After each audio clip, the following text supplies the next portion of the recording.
Well, hello. Hi, everyone. Happy Saturday. It's me, Mike Brock, coming at you from Notes from the Circus. It's Saturday at the circus, as it turns out.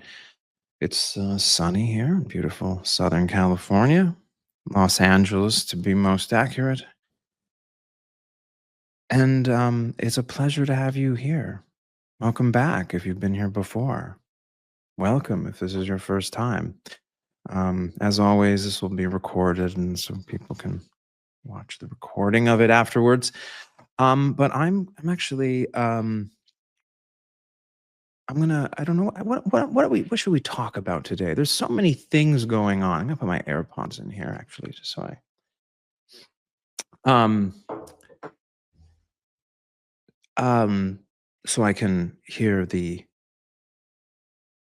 well actually why am I putting my AirPods in? I don't always have headphones. I don't have to have headphones in to talk to. Why am I doing that? I'm actually this is silly. This is silly. Um actually um hi. Hi. Um Yesterday we had a fun episode, I think, of or live stream. I don't know if we should call it an episode. Maybe it's an episode. Am I doing a podcast? I don't know. What is this? It's a live stream. Um, we had a bit of a meditative episode. I tried to um do something that was pedagogical, right? And demonstrate some philosophical goals, moral reasoning. I want to talk about like culture today, though. I want to talk about some cultural critiques.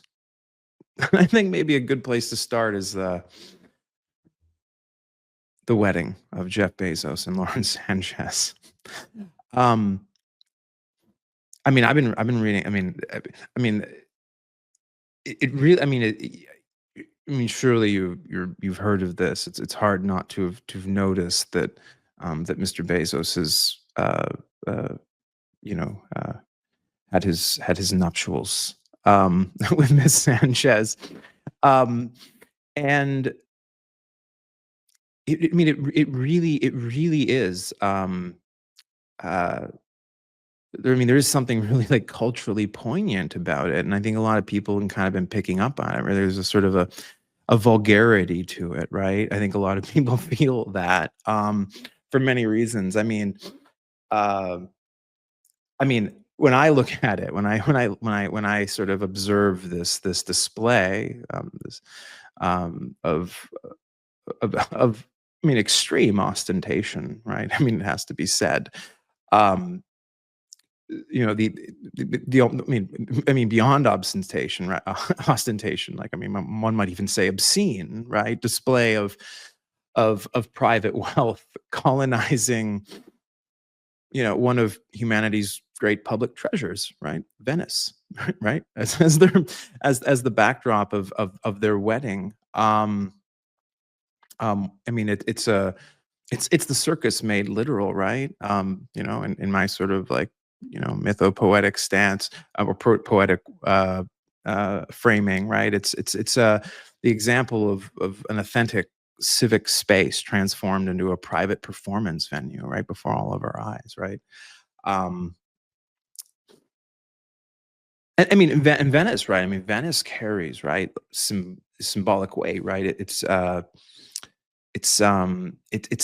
impossible city that shouldn't exist, right? It was built through collective human ingenuity and maintained through like centuries of shared commitment, people working together to build and maintain something beautiful and improbable, right? It's a living example, right, of the power of community, right, working together in the real world. And now, right, with Jeff Bezos, right, the and Lauren Sanchez, it's their rented stage, right, for what can only could charitably be described, right, as a grotesque display of of oligarchy and feudalism. It feels feudalistic, right? This like um uh I mean, yeah, it's hard. I mean, when you just sort of like sit back and think about the symbolism of it, right? The symbolism of Venice, um, and sort of the history there. Like assuming that you are familiar with the history, you should be familiar with history, right? I mean, it's I think the importance of sort of having historical perspective, I think it really comes through in moments like this. Um, but I think, I mean, I think the tragic irony of it all like runs like deeper, right? Bezos, right? I mean, I mean, I want. I mean, like, look, I'm not like a leftist, right? I'm like a fucking socialist, and I don't want to like, I don't want to trick anyone into thinking that's like that. That's what I am when I make this criticism. But like, if you're gonna like really go deeper into this, you know, into the allegories and mythology here, right? One might notice, right, that Bezos made his fortune by systematically destroying the kind of local human scaled commerce that made that represents what, like, what Venice kind of was, right, and is. So so so like one can sort of pull this critique up, right, even more, right, and sort of think about Amazon's optimization of human interaction and into frictionless consumption, right, and its reduction of workers to algorithmic variables. It's elimination of the messy inefficiencies of actual community. Um, and to sort of capstone this, right, with the wedding of Bezos and Sanchez, right? It's now he now celebrates by turning the sort of extraordinary achievement of human community into personal theater. So it's a perfect metaphor. Perfect metaphor, I think, for the cultural and political moment. Um, I'm not really usually a cultural critic. Maybe I should be. But that the sort of you know the, the you really have an appreciation, right, for the New Deal era reformers, right? When you see something like this, it's really kind of like perspective shifting, really. When you see this, and I mean, I guess there's probably I know that there's cultural critics on the right that also see this decadence, and they have their own critiques of this. And I'm showing up from a very sort of liberal perspective here, and certainly there's convergent perspectives there. But I'd say that the right wing critiques of this decadent moment, if I am to sort of venture there, because we're having this conversation out in the open. Why not? Fuck it, right? We'll talk about some of my other ventures into cultural criticism with my piece on the All In podcast that I wrote this morning. But I mean, this the I do want to say that this, to the extent that I do have some agreement with this, right wing intellectual critique, right, about sort of the decadence of the moment. Um, and you've got this. I mean, I just want to be very clear. I mean, these are fascists, that are making these criticisms, and so like one always sort of worries about taking one's agreement with someone who is so disaligned with your sort of you know basic sort of civic ethic too far.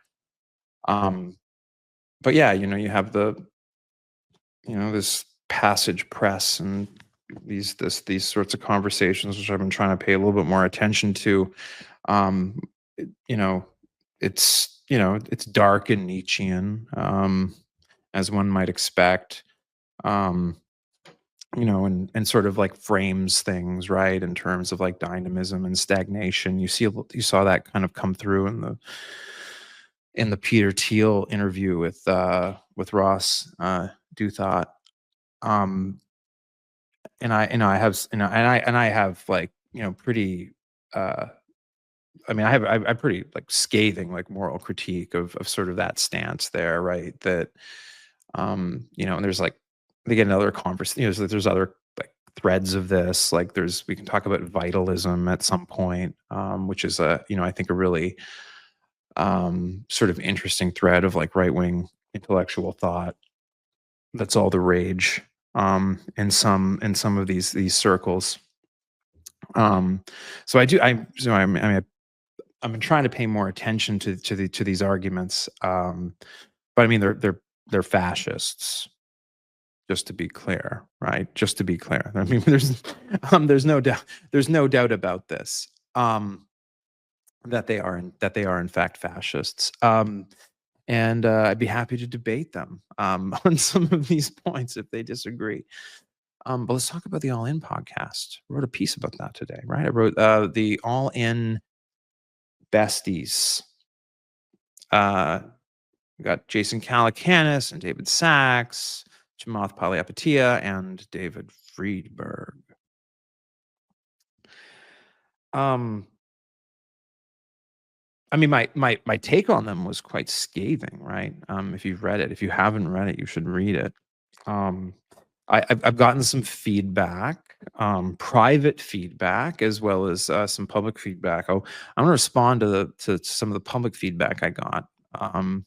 Maybe talk about some of the private feedback that I got for that piece.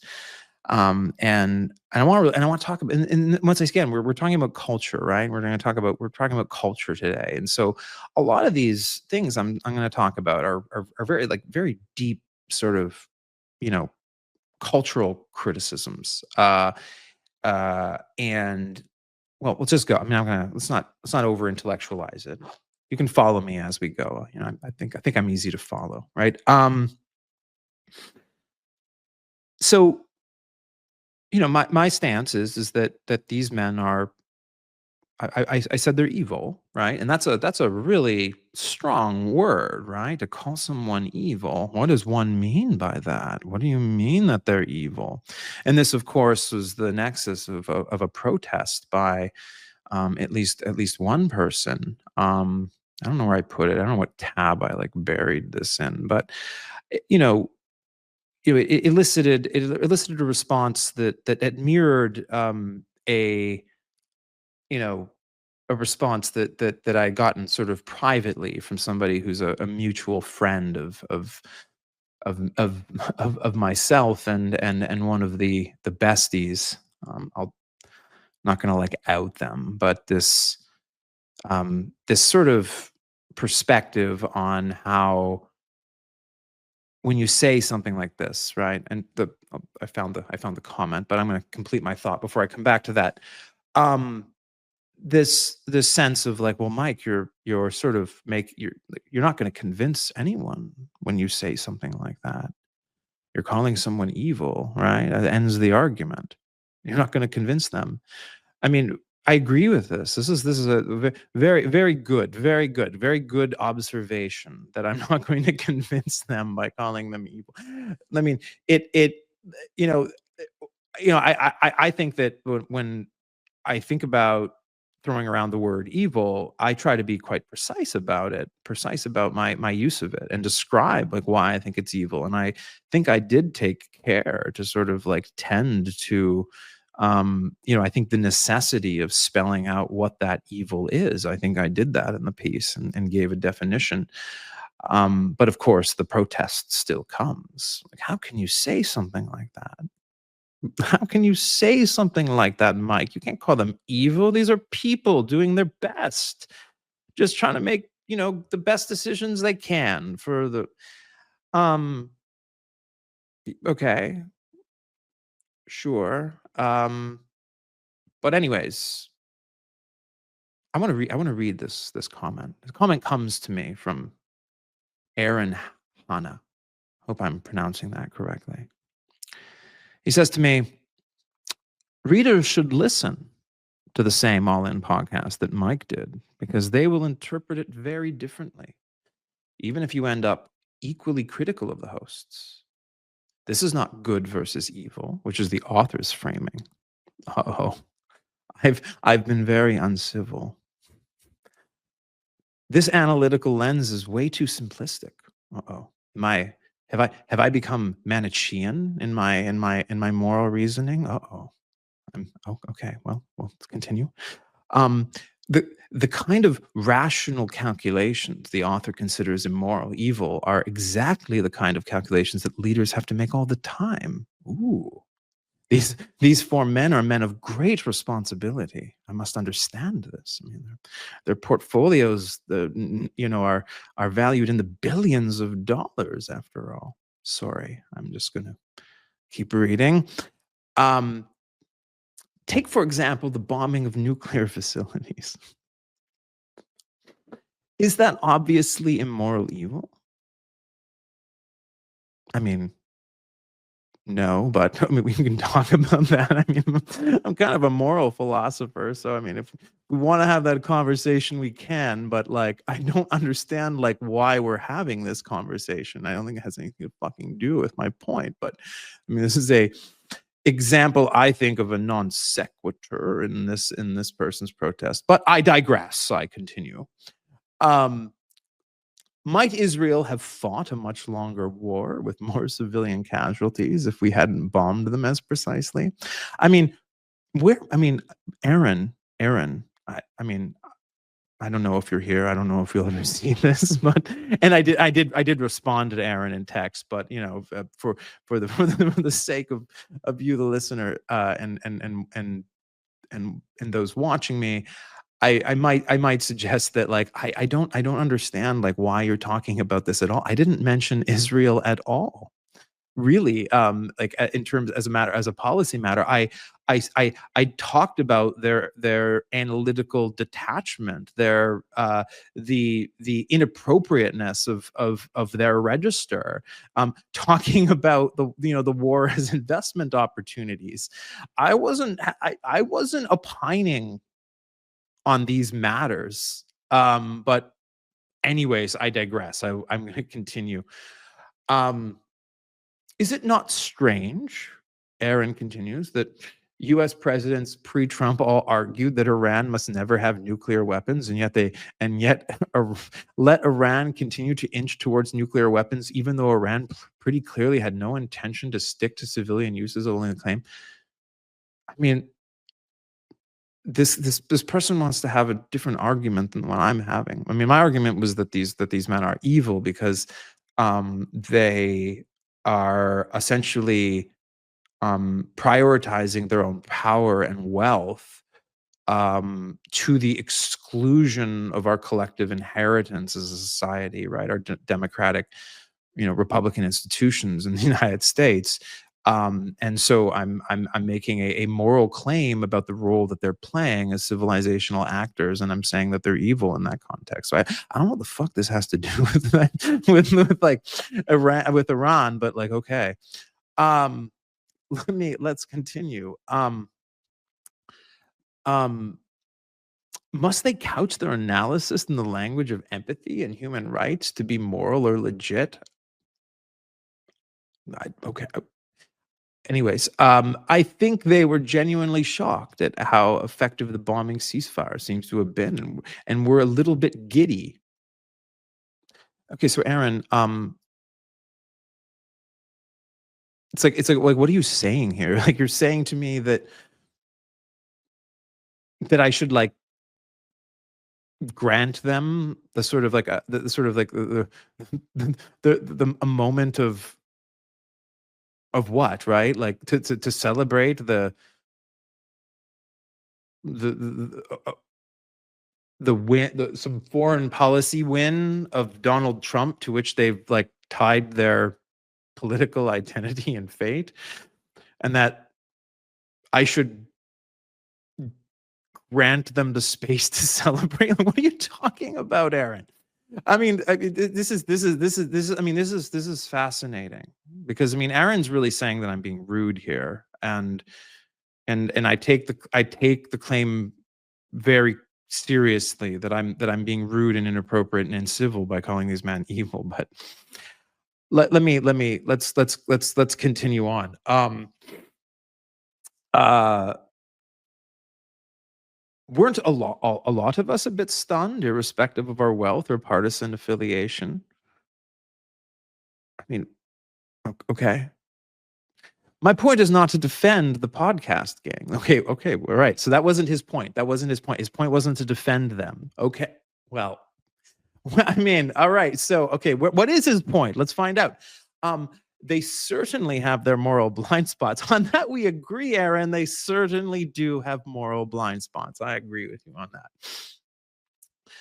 And Sachs, you spelled Sachs incorrectly, by the way. That's not how he spells his name. And Chamath don't seem to realize how much and cringy they come across as shills for the administration.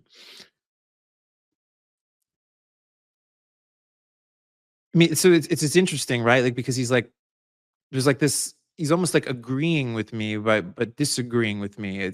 He's like sort of like managing this like weird like epistemic tension, um, that has something to do with like civility and politeness and nothing to do with the fucking truth. But let's continue. But these are very normal human beings, Aaron says. Perhaps a bit smarter than average, perhaps. Trying to make sense of a very messy world given their very limited experiences. Is that good versus evil, or just too human, or all too human? I guess I'm just not sure what Mike accomplishes by abandoning persuasion for a trust me blanket denunciation. Well, I reject the accusation that it was a blanket denunciation. It was certainly nothing of the kind. It was a well-reasoned denunciation that gave moral reasoning and connected it to like fact claims in the world that you can either dispute or not. This sense of like this demand for civility that you see coming from elite culture. And it's, well, one could describe this as morally confused, because he's not even saying I'm wrong. He's just saying what I said was just like, he's complaining that I'm calling these men evil. And saying and appealing to me and getting me to try and see their humanity, for me to sort of understand their fallibility. I certainly understand their fallibility. I understand my own fallibility, right? I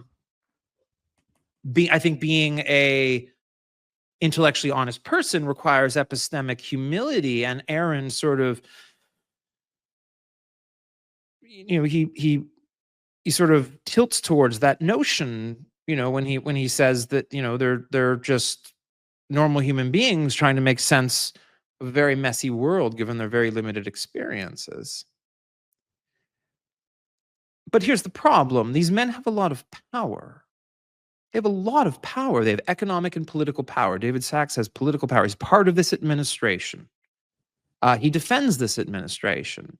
He apologizes for this administration in ways that one can be quite sure that David Sachs knows that he's lying, because he has demonstrably contradicted himself, and snarkily sort of like twisted himself into pretzels to, avoid, admitting to very obvious truths. And so you're saying this is just a man who Aaron, you're telling me this is just a man who has, he's just honestly, he's just trying to do the right thing. Really? I don't think that somebody who lies as much as David Sachs and is very obviously intellectually dishonest as David Sachs and is very obviously acting in ways that redound to David Sachs's power and wealth to the detriment of the collective public interest. David Sachs, immigrant from South Africa who grew up in apartheid South Africa, David Sachs. And you're appealing to me, Aaron. You're saying, Mike, can't you just see that he's just trying to make sense of his like limited experiences of the world? I mean, David Sachs is an Ivy League educated man, right? He has a degree from Stanford. Um, he's clearly very intelligent, actually, right? He's capable of quite sophisticated reasoning, from what I can tell. He's a successful investor, and he also he's also clearly like very Machiavellian in how he uses his public image to try and shape perceptions cynically, to redound to whatever interests he's pursuing. This doesn't seem like a confused person. This seems like a malevolent person in our society by any measure. That's malevolent. That's malevolent. I mean, maybe not to him, because maybe he doesn't think that society should hold these values from which I stand, in which to judge him as malevolent. Those commitments being the liberal commitments that I believe in, the basic liberal values that everyone is equal under and before the law, that you know that we legitimate our political leaders through you know democratic processes and elections, and that that we don't have any kings or potentates or dictators or emperors in America. We don't do that. And Sachs seems to disagree on that point.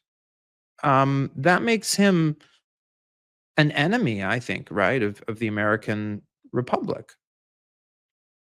I mean, just based on his political and ethical disposition. There are a lot of people, and it. I mean, it's fine. We have the First Amendment in this country. He can believe whatever he wants. I don't think that I agree with the First Amendment, and I agree that fascists should be completely free to make their fascist arguments. And I myself am more than happy to meet them on the debate stage, and I'm sure many other people are as well. To disassemble their deceptions and their lies, which are just basically self-serving, and they're trying to weaponize the worst elements of human nature to their own benefit. That's what they're trying to do. That's what David Sachs is doing. That's like who he is. So you want to tell me he's just this like sympathetic human being? I don't agree. I'm sorry. And does that burn bridges? I mean, maybe. I mean, I have a lot of people who don't talk to me anymore because they don't think it's very appropriate that I'm saying these things about Silicon Valley figures, and fuck them too. Says a lot about their capacity, right, for making the basic moral distinctions that I think are required for democratic citizenship. So, yeah, I mean, I mean, people can, if they want, like accuse me of hyperbole on the point of like whether or not like David Sachs is evil. Well, I've just described to you, I think, in excruciating detail, in an intellectually defensive way, how I judge him as evil. Given admittedly the fact that I show up to this argument with liberal commitments, unapologetically, basic liberal commitments, classical liberal commitments that are imbued in our beautiful Constitution that was ratified in 1787 after the Constitutional Convention. From that perspective, I would say that he's evil. I dare say the founders would agree with me. I think if this case were put in front of them, that they would see him as a malignly interested in things that contradict the continuation of a free and democratic American republic. Um, I mean, that much is clear, right? The man is a fascist reactionary. It's like who he is. There's a lot of them today. I mean, Curtis Yarvin, who many of you know, is like, oh, he's just saying a lot. He's saying it out loud. JD Vance has said it out loud too. They want to bring an end to this republic. They think it has run its course. JD Vance has described it as this period of time as the late Republican era. That's what he has said in interviews. And and David Sachs is one of these men who believe that America has entered a place of institutional sclerosis and civilizational decline. And yeah, they think they're going to bring this fascistic vitalist energy and reconstitute a new civilization on the ashes of the American republic and her more broader global order. That's what they think. And you want to come at me and say that I'm being uncivil and rude by pointing out that I think David Sachs is evil for that reason? I mean, well, fuck you. Fuck you.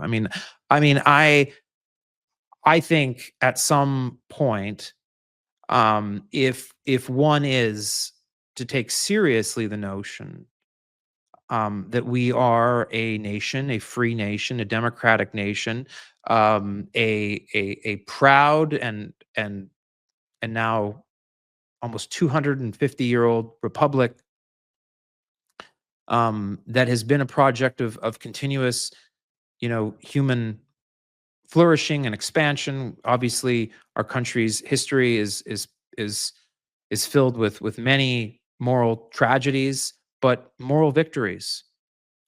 We've seen the progress of continuous moral victory, right? We ended slavery. We you know we established women's suffrage. We had we had sexual liberation. Um, we had the civil rights. We had the civil rights revolution. We had the revolution around sexual of sexual identity and freedom, right? Same sex marriage, right? This country has led the way in many ways culturally in this world, and I think that there is a strong tradition of moral progress in this country that should be celebrated. And I defend that tradition. Um, it's very obvious that the tradition of having to fight for progress is one that must continue, and it's one that I'm trying to embolden in this moment with all the things that I'm saying. But I think it's a worthwhile cause. I think pursuing moral progress in service of greater human flourishing is a beautiful idea and a proudly American idea. Um, you know, it's like God bless America, right? I think that that stance um, is still alive. I think we're seeing it. Americans are getting rowdy. We're protesting now. We're getting angry. We don't like what we're seeing.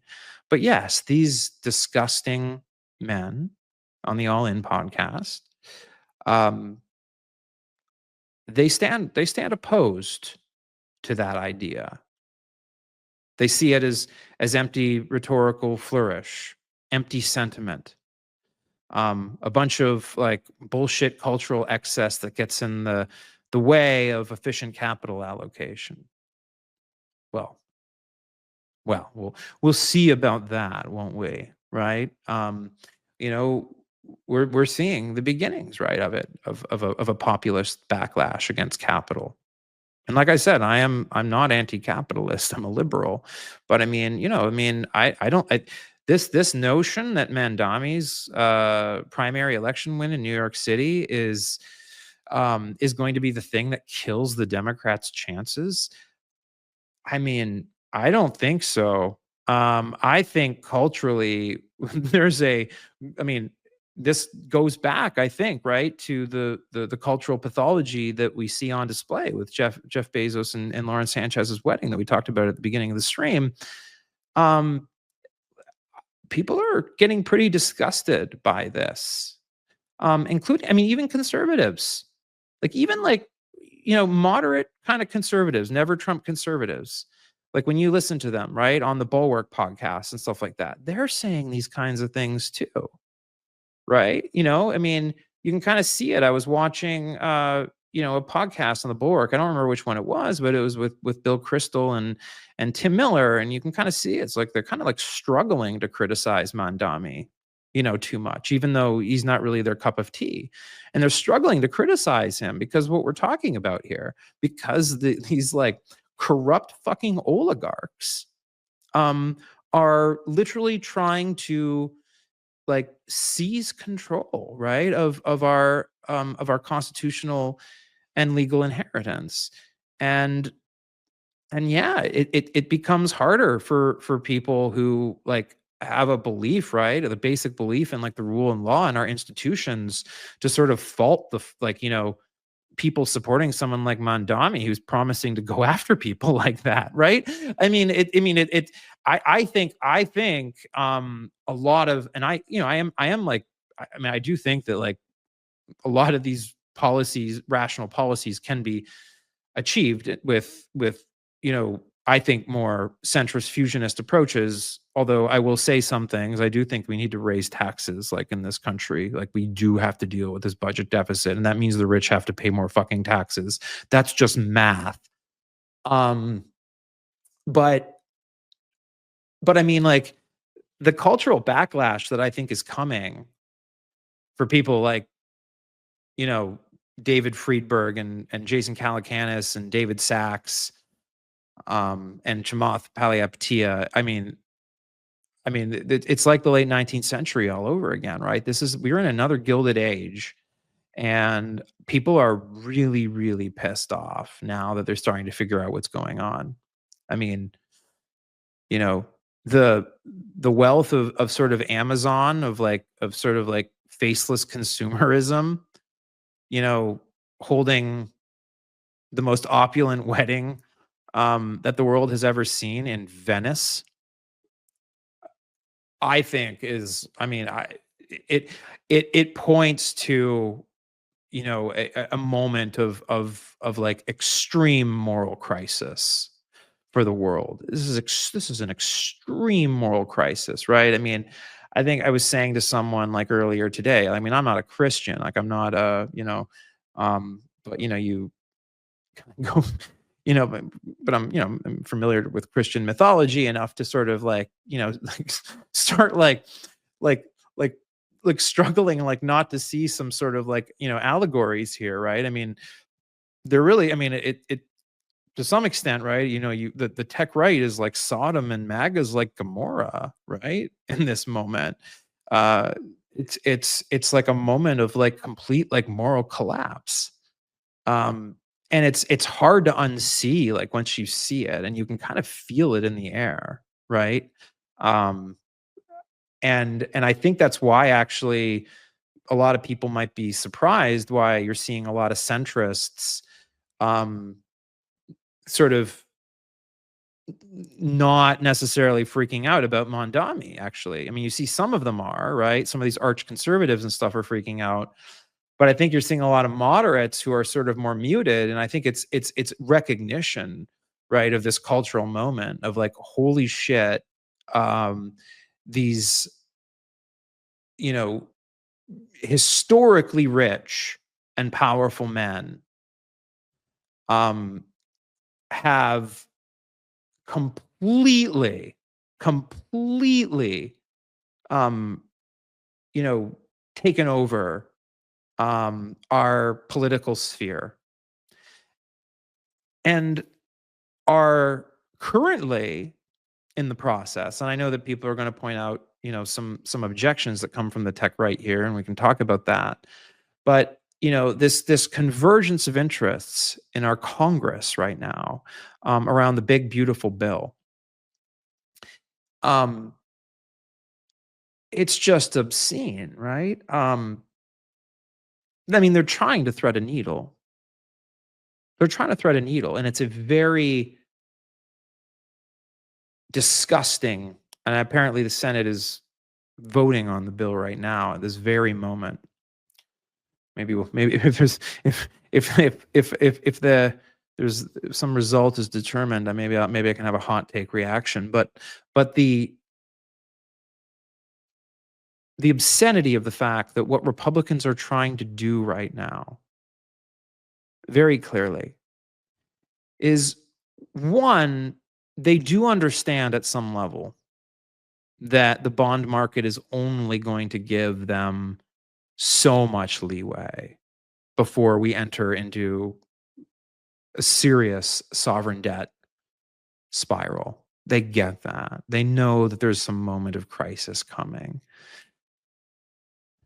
They also so they know they need to cut spending, and they need to like buy themselves time because they want to get all their capital into fucking crypto or gold or Bitcoin or something, and they want to pay very very little taxes while they're doing it, while they're creating all these tax events to like move their capital around the world, and between different asset classes and stuff like that. So they really want to just like pile their fucking money bags to the fucking ceiling and take as much as they can. And so they want to get that tax cut through. Um, and they recognize that the only real way that they could potentially hoodwink the rest of the world and borrowers of US debt, is by taking a substantive chunk out of entitlements, out of Medicaid, Medicare, Obamacare, um, food stamps, those kinds of things that the poor depend on, the poorest among us depend upon. And so the rich is like, we need to save money so we don't crash the whole financial system, so we can afford these tax cuts in a way that won't cause the global treasury market to freak the fuck out. So what we need to do is we need to have a whole bunch of propaganda. We have to get our like right-wing talking points out there to convince the fucking moronic voters who were dumb enough to vote for us, and convince them that this is actually good for them, um, even though it's going to dramatically fuck them over. And they're like in a race against time. That is literally what is happening. It's literally what is happening. Um, well, Jeff Bezos and Lauren Sanchez are getting married in Venice.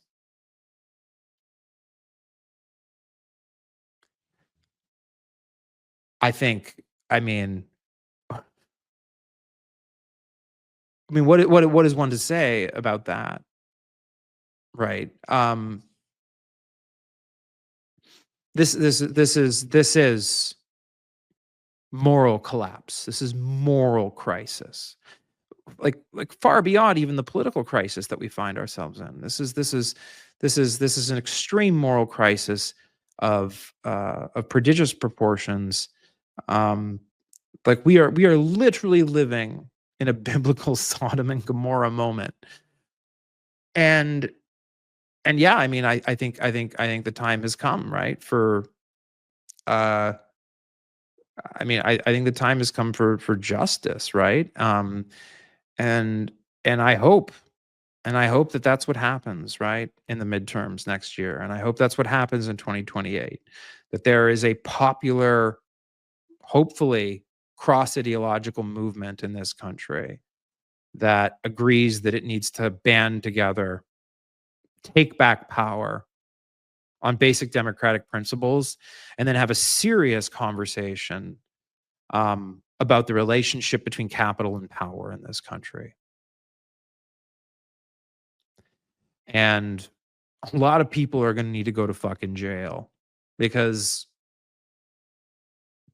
there are I mean, this is a moment. This is a moment where we need to sort of culturally real. I mean, think about this, right?